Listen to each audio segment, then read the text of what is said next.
नमस्कार जय जगन्नाथ।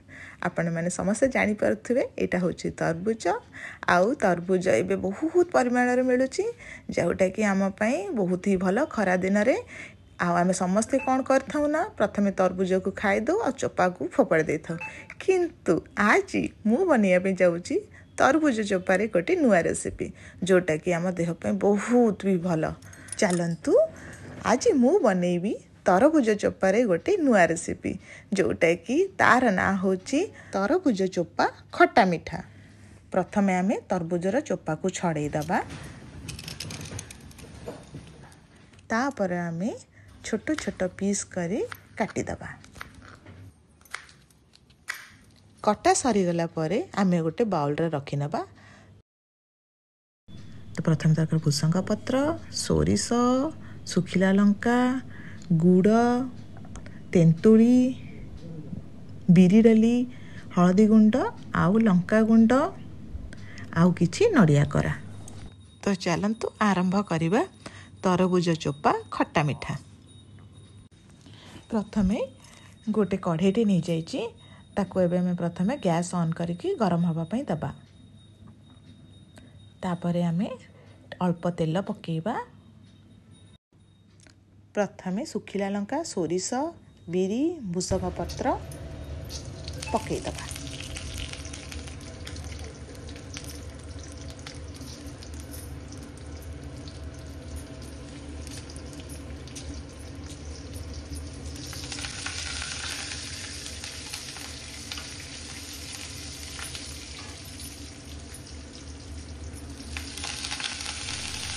एबे आमे तादरे कटा हितिवा तरबुज चोपा को पकेई दबा।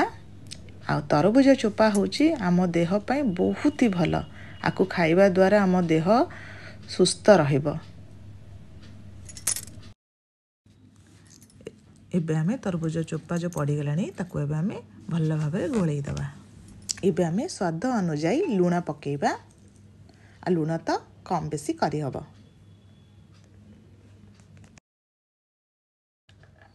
एबे आमे हलदी गुंड आउ लंका गुंड को पकई दबा।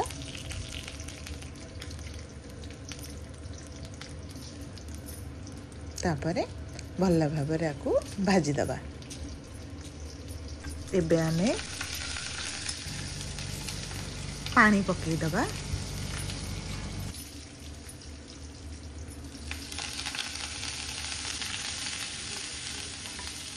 एक्चुअली एटा पितल कढ़ई रे गाले तेंतुली पड़ी की रोसे हुएनी मम्मी कहले तेणुक मु अलगा कढ़ई को नहीं जाऊँगी काले करा जाएनी तो पितल कढ़ई रु रस कढ़ई को नहीं गली। एबे आमे तेंतुली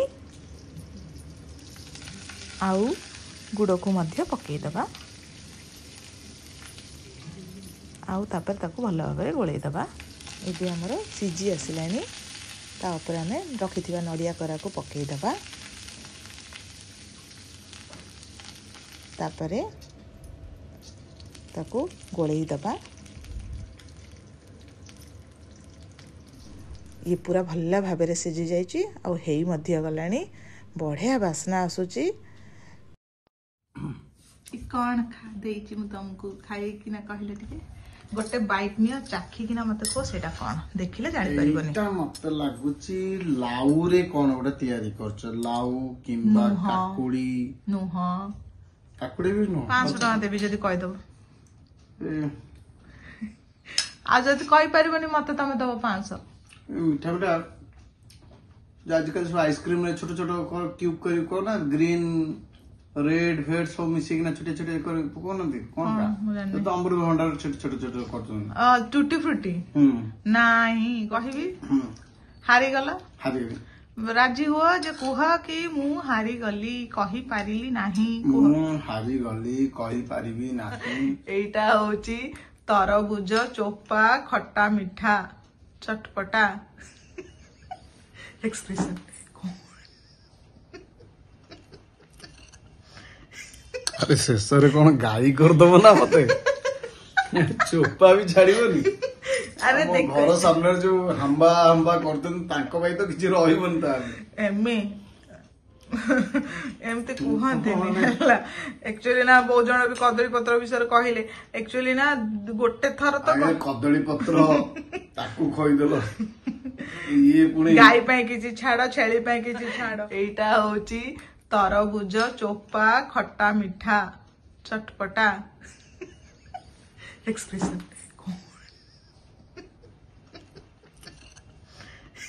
अरे शेषरे कौन गाई करदब ना मते चोपा भी छाड़बनी अरे घर सामने जो हंबा हंबा करते तो किसी रही एमे एमती कहते एक्चुअली ना बहुत जन भी कदली पत्र विषय कहले एक्चुअली ना गोटे थर तो कदली पत्र ताकू खइदेलो ये पुणी गाई ପାଇଁ କିଛି ଛାଡ ଛେଳି ପାଇଁ କିଛି ଛାଡ ଏତେ ଭଲ ଲାଗୁଛି ଯାହା ବନେଇଲେ ତମକୁ ଭଲ ଲାଗୁଛି ବୋଲି ମତେ ଯୋଉମାନେ ରୋଷେଇ କରୁଥିବେ ସବୁ ଗୃହିଣୀ ମାନେ କି ଯୋଉମାନେ ବି ରୋଷେଇ ତ ସେ ପୁରୁଷ ହୁଅନ୍ତୁ କି ସ୍ତ୍ରୀ ହୁଅନ୍ତୁ କି ଛୁଆ हुअतु ଜଣକୁ ଚଖେଇଲା ପରେ ସେମାନେ जो କୁହନ୍ତି କି ବହୁତ ବଢିଆ ହେଇଛି ତ ସେତିକି ବେଳେ ଲାଗେ ଯେ ଆମେ ରୋଷେଇ କରିଥିବାର ମାନେ ରେଜଲ୍ଟ 100% मिलिगला जण रिजल्ट ପାଇଁ ମୁଁ ଗୋଟେ କଥାଟେ କହି ଦଉଛି ହେଲା तरबुज चोपा खट्टा मीठा हाँ तरबुज चोपा खट्टा मीठा हाँ आहा ये की चटपटा मनरे लगई देला छिट्टा बहुत बढ़िया धन्यवाद।